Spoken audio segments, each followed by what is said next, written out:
Irmão João, Deus abençoe, irmão João. Amém. Bom dia, graças e paz, povo de Deus. Meus irmãos, antes de nós lermos a palavra de Deus, irmão Cláudio, coloque aí Romanos 12, 1, do 14 ao 17. Mas antes de lermos o texto, irmãos, eu gostaria aqui de fazer uma lembrança aqui. No domingo passado pela manhã, o irmão Juvencio fez uma pregação que me chamou muita atenção. A questão quando ele fala, né, de Neemias, na perseguição, na reconstrução dos muros de Jerusalém.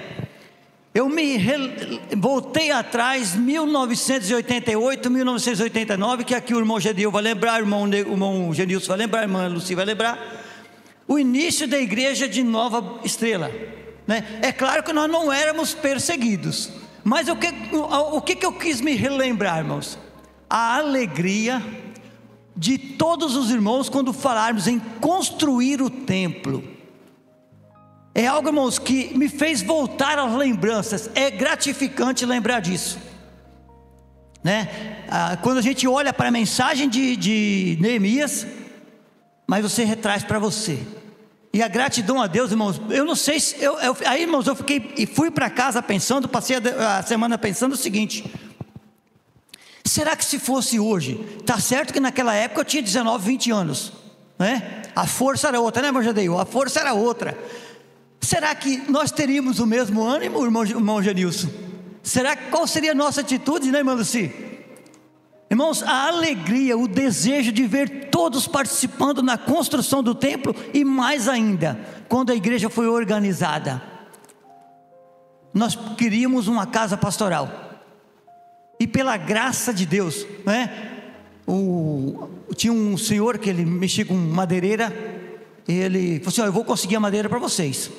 O tio do irmão Gedeil, né, que é irmão da irmã Luci, o Elcio, serrou a madeira, e nós queremos fazer uma casa perfeita, que ficasse muito bonita. Pegamos aquelas tábuas, passamos na marcenaria, né, o vizinho do lado, tudo bem passadinho, mas o horário era das 7 às 10, 11 da noite, passando aquela madeira toda na plena, para não botar mata junta, fazendo o sistema macho e fêmea. Irmãos, ficou maravilhoso. Mas o que eu quero relembrar? Irmão Gideon, estou até dando risada, né, irmão Gideon? Irmãos, o relembrar o passado do povo de Deus, irmãos, isso é maravilhoso, né? Então, irmãos, a mensagem veio maravilha, e a gente gosta. Eu faço questão, não sei os irmãos. Aí o irmão, na quinta noite, irmão, o irmão estava relembrando como foi o início dessa igreja. Segundo ele, nem era aqui, era do lado ali, né, irmão Cleiton? Então são coisas, irmãos, que voltam a nós ao passado, né? Que gratificante, que maravilhoso. Eu acredito também foi com o pastor Frank lá no Manaus, em todos os lugares. Irmãos, eu gosto dessas lembranças. É maravilhoso, que isso, irmãos, nos envolve, nos impulsiona a trabalharmos mais e mais para o reino do nosso Deus. Amém, meus irmãos? Então que seja o nosso objetivo, irmãos, relembrarmos esse propósito, né? E claro que não podemos esquecer hoje já está na glória o irmão Samuel Lucas, né? Foi um dos pilares ali do início da igreja, que iniciou-se debaixo de um pé de castanha 7 copas, e hoje está ali, né, o templo formado por essa igreja. Graças a Deus por isso. Vamos, mas sem mais delongas, nós gostaríamos de meditar um pouquinho na palavra de Deus, de 14 a 17 de Romanos. Mas eu vou me atentar mais no capítulo 16, né? Romanos 1, de 14 a 17.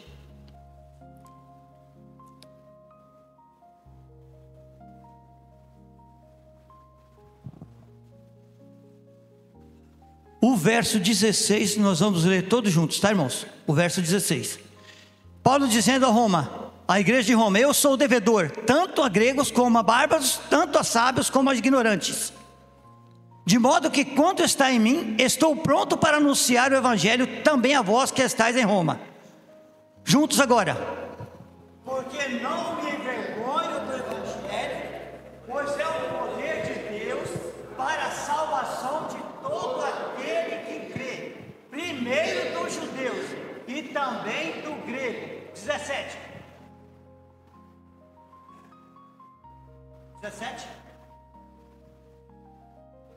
Porque no Evangelho é revelada de fé em fé a justiça de Deus, como está escrito, mas o justo viverá pela fé. Amém?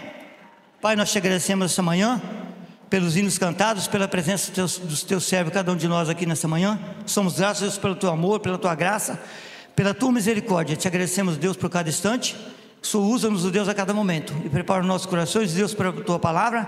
E também, Pai, logo em sequência, o estudo da tua palavra, mais um estudo, Pai, através dos teus servos, os profetas, que realmente nós possamos aprender contigo. E também nessa hora, Pai, queremos suplicar, Deus, pela família enlutada. Cuida, Pai, dos teus filhos, dos teus servos, que possam entender, Pai, o teu plano para cada um de nós, que verdadeiramente que eu possa estar consolando, e entendemos que o verdadeiro consolo, Pai, vem do Senhor. Te agradecemos, Deus, por essa oportunidade. Fala aos nossos corações, em nome de Jesus, amém. Meus irmãos, uma das coisas que a gente tem observado, que praticamente todos os estudiosos da palavra de Deus diz que Romanos é um tratado teológico, né? É um tratado teológico. E dentro dos textos que nós lemos aqui, Paulo, ele tinha um desejo enorme de estar indo a Roma, a pregar, a anunciar em Roma, mas por algum motivo, né, ele tinha sido impedido. Mas ele fala, irmãos, aí no capítulo 14 a 17, mas eu quero me especificar mais no versículo 16. Ele diz que eu não me envergonho do Evangelho, pois é o poder de Deus. Irmãos, por que a gente vai questionar aqui, ou perguntar aqui, por quê Paulo usa a expressão não me envergonho do Evangelho? Naquela época, né, segundo os estudiosos da palavra de Deus, quando se falava em Evangelho, pregação, remetia-se a Jesus, de morte e crucificação e morte de cruz. O que quer dizer isso, meus irmãos? Né? Paulo fala com muita clareza: não me envergonho do Evangelho. E ele já tinha feito as suas viagens missionárias. E nas suas viagens missionárias, ele foi apedrejado em Listra. Na segunda viagem missionária, ele foi açoitado em praça pública em Filipos. Na terceira viagem missionária, ele fala em Éfeso que ele teve um encontro enfrentou as feras de Éfeso. E os irmãos sabem muito bem que nós já estudamos aqui com o irmão Cledival nas quarta-feira. Quem esteve aqui entendeu, porque Paulo fez de Éfeso o centro da pregação para toda aquela província. Através de Éfeso, toda aquela região passou a ser conhecido o Evangelho. Então por que Paulo usa essa expressão, eu não me envergonho do Evangelho? Por quê? Na época parecia o quê? Perseguição, né? Lutas, dificuldade. E eu não me envergonho do Evangelho, porque é o poder de Deus. E dentro dessas características, nós estudamos a palavra de Deus, olhando, né, o texto, o poder do Evangelho. Entre várias atuações, o que o Evangelho produz a cada um de nós? E eu consegui tirar aqui, irmãos, entre vários, mas eu consegui tirar 4 para nós aprendermos nessa manhã, né? Primeiramente, o Evangelho, ele desperta. Eu não sei, né, da forma como você foi despertado através do Evangelho. Eu já falei isso aqui umas 40 ou 50 vezes, mas eu não me canso de falar. Como que você foi despertado pelo Evangelho? Eu fui aqui bem próximo, que fomos despertados pela graça de Deus. Éramos religiosos, irmãos, ao extremo, mas conhecimento bíblico, palavra de Deus, nenhum. Era muita religiosidade e pouco conhecimento. E, irmãos, é interessante quando nós olhamos para esse Evangelho, e foram praticamente, irmãos, 2 anos de luta. Família GDU está aqui, testemunha disso, né? Família que nos evangelizou na época, teve uma sabedoria imensa de saber, né, despertar em nós aquilo que o Evangelho já tinha sido despertado neles, né, de uma forma maravilhosa, tão grandiosa. pessoas usadas, despertando em nós, olhando para as pessoas, né? Olhando para eles, a vida deles, as pessoas transformadas, quando foi despertada. E nós, irmãos, olhando para a palavra de Deus. Aí nós vamos lá, irmãos, para Ezequiel capítulo 12, o verso 12, o verso 2, né? Quando Deus fala para o profeta Ezequiel: filho do homem. Ezequiel 12, 2, né? Filho do homem. Eu até fiz questão de registrar aqui, né? Tu que habita no meio da casa rebelde, que tem olhos, mas não vê. Está aí, ó. Filho do homem, tu que habita no meio da casa rebelde, que tem olhos para ver e não vê, que tem ouvidos para ouvir e não ouve, porque é casa rebelde. Irmãos, olhando para esse texto, olhando para Israel, mas olhando também para a minha vida naquela época, né? Éramos pessoas rebeldes no nosso, né? No nosso entendimento, como pessoas, como um religioso. Não, nós estamos, não pode, né? Quando nós líamos, irmãos, a palavra de Deus, eu falei, não pode, porque não existe, não tem forma. Como que aprendemos até hoje? E Deus fala para Ezequiel: esse povo vai para o exílio por ser rebelde, por causa da rebeldia. Mas, irmãos, trazendo para nós hoje, será que não, às vezes não temos momentos de rebeldia? Às vezes deixamos né, o despertar da palavra de Deus. O Evangelho provoca isso, irmão, o despertar, ao conhecer, ao discernir. E nessa luta, né, o Evangelho pôde despertar em mim e a você, a cada um de nós, o entendermos o propósito, aquilo que Ele quer de mim, de você, de cada um de nós. Israel, irmãos, teve dificuldade para compreender. Vai para o exílio, volta do exílio, vai para o exílio, volta para o exílio. Graças a Deus, irmãos, que eu e você, nós, né, a sermos despertados por esse Evangelho, fomos tirados do exílio. Amém, meus irmãos?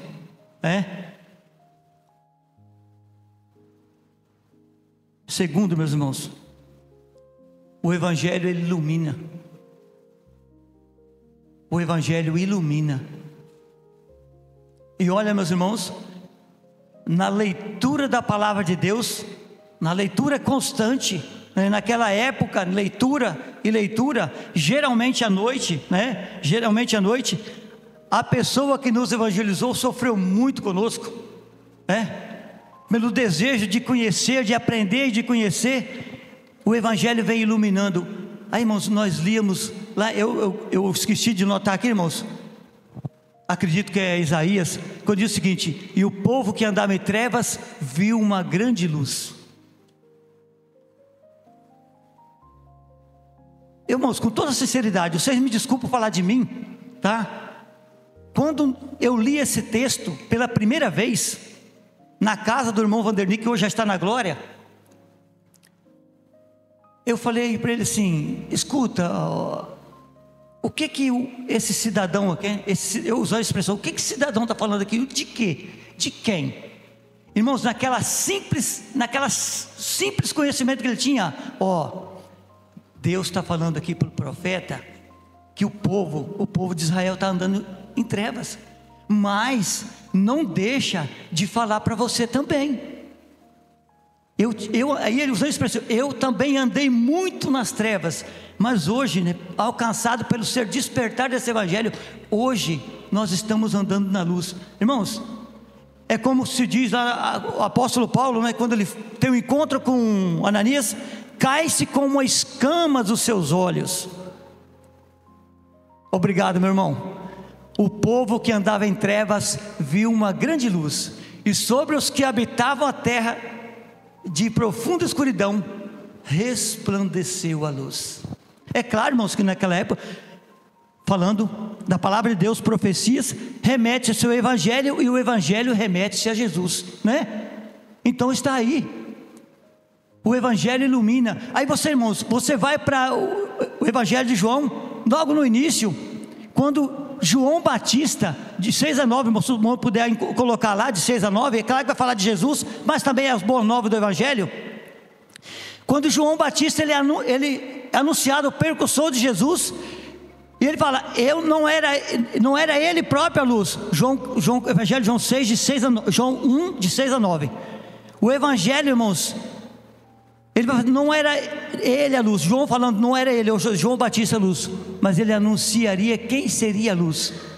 O verso 6, e houve um homem enviado de Deus, cujo nome era João.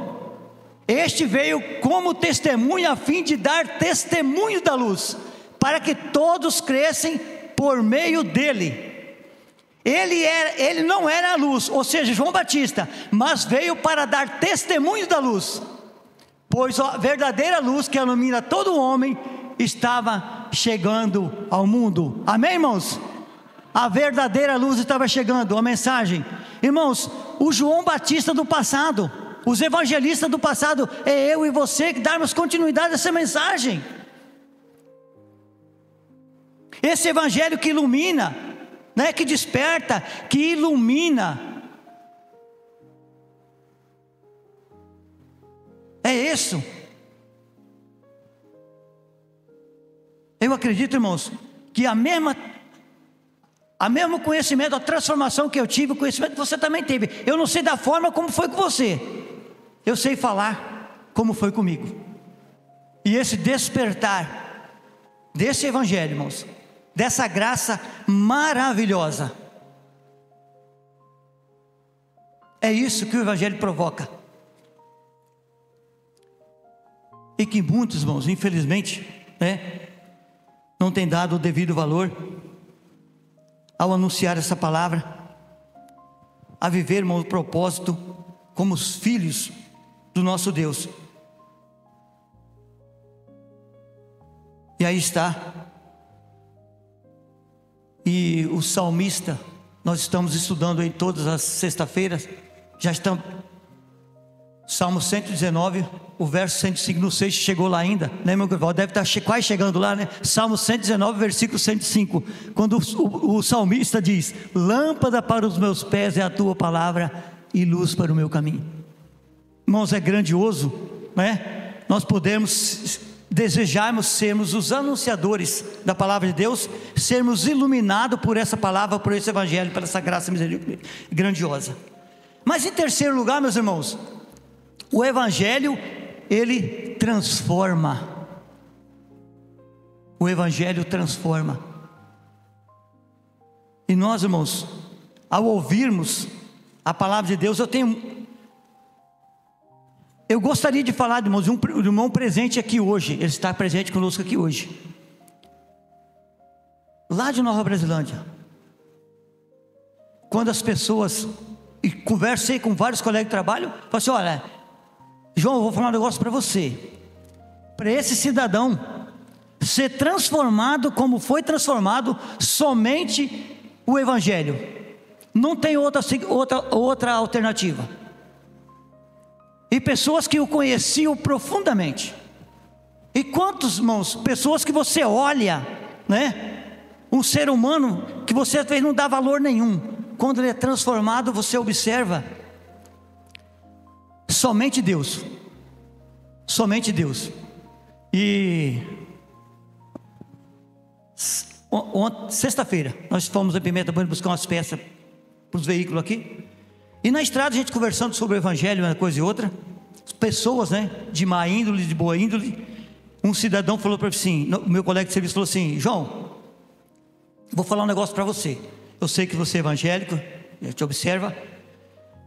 Eu sou filho de evangélico, tenho uma certa dificuldade, tenho que acertar minha vida com Deus ainda, mas uma coisa eu digo para você: não tem nada que possa transformar o homem se não for o evangelho, a palavra de Deus. Eu não conheço muito, conheço um pouquinho, mas eu digo o seguinte: somente o evangelho pode transformar o homem. Falei, graças a Deus que você tem esse conhecimento, e que esse despertar não demore em você. Mas aqui, meus irmãos, aí nós olhamos para a palavra de Deus, né? Está lá em Joel 2, nós estudamos já em Joel 2, o verso 13. Rasguem o vosso coração. Deus está falando para a nação, através do profeta. E rasgai o vosso coração, e não as vossas vestes, e convertei-vos ao Senhor o vosso Deus, porque Ele é misericordioso e compassivo, tardio a irar-se, grande em benignidade, e se arrepende do mal. Aí eu quero perguntar aqui, o irmão, que ele me ajuda aqui, como que é usada a palavra quando Deus diz que Deus não se arrepende? Como que não muda a palavra? Nós estudamos, eu tentei anotar aqui, mas eu não consegui, né? Deus não se arrepende, é uma palavra que a gente usa aqui, eu esqueci o nome agora. Exatamente, obrigado, meu irmão, essa linguagem, né? Quando nós estudamos aqui, o meu filho perguntou: pai, mas por quê? Deus não se arrepende. Falei: realmente, Deus não se arrepende. Falei: mas eu vou anotar o nome, eu esqueci o nome que se dá agora, depois eu vou trazer para você. Falei: o irmão Canival falou domingo passado lá na IBD, mas eu esqueci de anotar, é uma palavra meio complicadinha de falar, né? E aqui, meus irmãos, quando a palavra, o evangelho transforma. E aí, irmãos, se você for para a palavra de Deus, lá para os evangelhos, para a carta de Paulo, você vai ver inúmeras pessoas transformadas por esse evangelho. Eu posso citar aqui, irmãos, Zaqueu, o desejo profundo de conhecer Jesus, sobe numa árvore, ele só queria ver Jesus. Jesus chega e diz o seguinte: Zaqueu, hoje eu preciso pousar em sua casa. E ele recebe Jesus com alegria, e naquela conversa, ele, bem claro, ele diz: Senhor, se em alguma coisa eu tenho defraudado alguém, eu devolvo quadruplicado. O que Jesus fala? Olha, hoje verdadeiramente veio salvação a esta casa.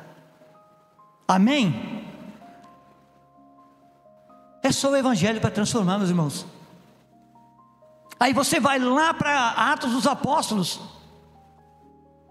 o etíope, lá da rede de Candace, lendo a leitura do profeta Isaías, mas não estava entendendo. O que ele estava lendo? Ele não estava entendendo. Mas o Espírito Santo fala com Felipe, acompanha e pergunta: vocês têm de que ler? Como que eu posso entender se eu não tenho quem me explica? E Felipe evangelizando, falando, quando chega perto da água, onde eu quero chegar, irmãos, o que pede eu ser batizado? É lícito se você crer de todo o coração. Ambos desceram as águas, foram batizados. E aí o verso seguinte diz o seguinte: e o etíope seguiu jubiloso o seu caminho. Irmãos, eu acredito a alegria que esse etíope teve até chegar à sua terra, talvez seja a mesma alegria que eu e você fomos transformados. Talvez seja a mesma alegria, não sei, ou maior ainda. Eu falo por mim, tá, meus irmãos? Me desculpem, eu falo por mim. Ao ter sido transformado por esse evangelho, olha, meus irmãos, é outra questão, é outra atitude, é outra vida, né? É diferenciado. É algo que somente o poder de Deus pode fazer. Eu poderia citar muito mais, irmãos, ficar aqui o resto da manhã. Podemos falar do carcereiro de Filipe, diante dos fatos, acontecimentos ali, contando ele que os presos tinham saído, ele ia tirar sua própria vida, porque com certeza o seu líder ia tirar. Paulo disse: ó, não faça nada, porque estamos todos aqui. E diante de todo aquele fato, o que ele percebe? Que ele tinha ouvido a noite toda Paulo e Silas cantando dentro da prisão. O que eu devo fazer para ser salvo? Crer no Senhor Jesus e será salvo tu e tua casa. É o poder do evangelho, meus irmãos. É o poder do evangelho.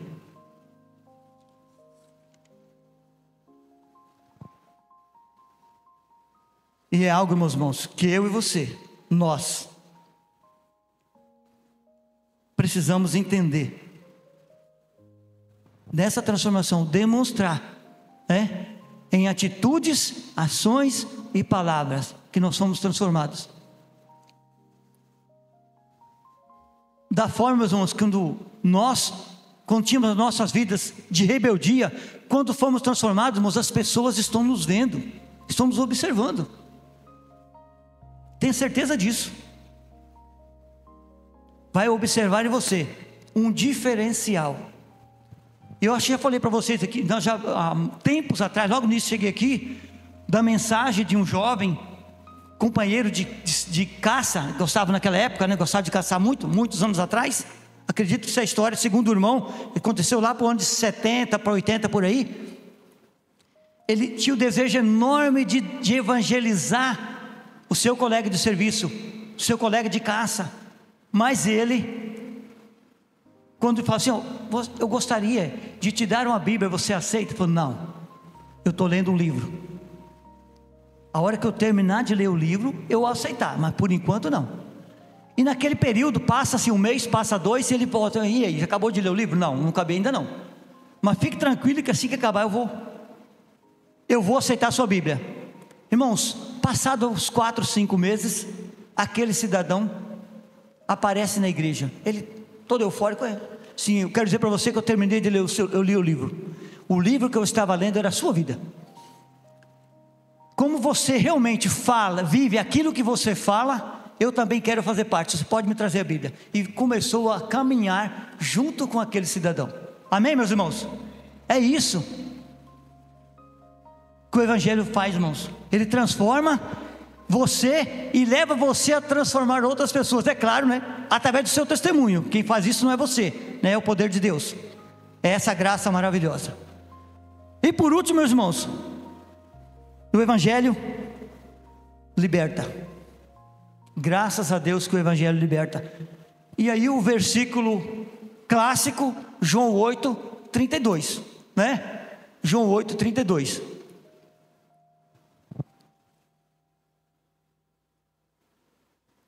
Está lá, ó.